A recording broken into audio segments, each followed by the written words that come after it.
નમસ્કાર, હું જિગીશા પટેલ.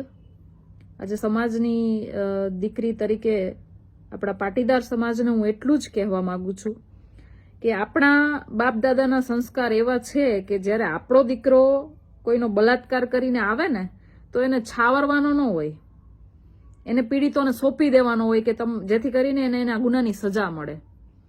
અને આજે રૂપાલા સાહેબે તો આખા સમાજની બેનો દીકરીઓ ઉપર આંગળી ચીંધી અને આખા સમાજનો બળાત્કાર કર્યો છે. અને યાદ રાખજો મારા ભાઈઓ, મારી બહેનો, મારા વડીલો, માતા બહેનો બધાને કહું છું, યાદ રાખજો કે આ એ જ રૂપાલા છે જ્યારે અમિત શાહે આપણા પાટીદારો ઉપર 2015ની અંદર અત્યાચાર કરવા માટેના જે ઓર્ડરો આપ્યા હતા, જે ગોળીબાર કરી હતી, એમાં આપણા 14 દીકરાઓ શહીદ થઈ ગયા હતા.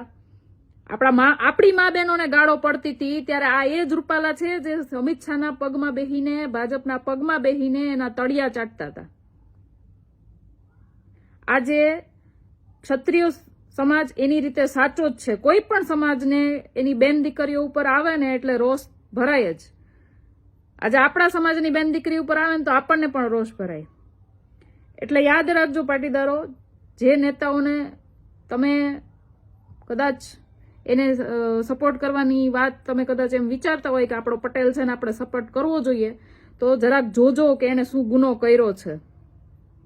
અને જ્યારે સમાજને જરૂર હતી ત્યારે એ આપણી ભેગા ક્યાંય ઊભા છે, ત્યારે ચાપલુસી કરવામાંથી નવરા નહોતા થતા. આજે ક્ષત્રિયોનો રોષની સામે આજે રેલો આવી ગયો છે ત્યારે એને સમાજ યાદ આવ્યો. એટલે મહેરબાની કરીને બે હાથ જોડીને પાટીદારની દીકરી તરીકે તમને વિનંતી કરું છું કે જ્યારે આપણી બેન દીકરીઓને પડતી હતી ને ત્યારે આ રૂપાલા સાહેબ કઈ ગોઈતાઈ જડતા નહોતા. આજે એ કોકની બેન દીકરીઓ પર આંગળી ચીંધે ને તો રેલો તો આવવાનો. હવે ભોગવો. જય હિન્દ, જય ભારત, જય મા ખોડલ.